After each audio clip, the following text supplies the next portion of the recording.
ഇന്നൊരു ചീമച്ചക്കത്തീയലാണ് ഇന്നത്തെ റെസിപ്പി. ചില സ്ഥലങ്ങളിൽ ഇതിന് കടച്ചക്ക എന്നും പറയും. അതിന് വേണ്ടിയിട്ട് കുറച്ച് തേങ്ങയൊന്ന് ഫ്രൈ ആക്കി എടുക്കണം. ഗ്രേറ്റ് ചെയ്ത തേങ്ങ മിക്സിയുടെ ജാറിൽ ഒന്ന് ക്രഷ് ചെയ്തതിന് ശേഷം ഫ്രൈ ആക്കിയാൽ പെട്ടെന്ന് ഫ്രൈ ആവും. ഒരു പാനിലേക്ക് ഓയിൽ, തേങ്ങ, കറിവേപ്പില, ചെറിയ ഉള്ളി, പെരിഞ്ജീരകം ചേർത്ത് ചെറിയ തീയിൽ വെച്ച് വേണം ഫ്രൈ ചെയ്യാൻ. കുറച്ച് മഞ്ഞൾപ്പൊടി ആഡ് ചെയ്യുക. നന്നായി ഫ്രൈ ആയി വരുന്ന സമയത്ത് മുളക് പൊടിയും മല്ലിപ്പൊടിയും ചേർക്കേണ്ടതാണ്. അതിനുശേഷം മിക്സിയുടെ ജാറിൽ ഒന്ന് അരച്ചെടുക്കുക. ഒട്ടും തന്നെ വെള്ളം ചേർക്കരുത്, എണ്ണ തെളിയുന്ന വരെ അരയണം.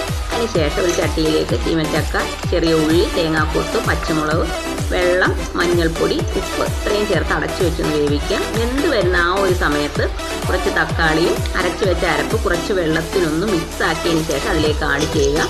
ഈ ചെറിയ തീയിൽ ഒന്ന് കുക്ക് ചെയ്യണം. അതിന് ശേഷം കുറച്ച് പുളിവെള്ളം ചേർക്കേണ്ടതാണ്. ലാസ്റ്റ് കടുക് താളിക്കണം. ഓക്കേ.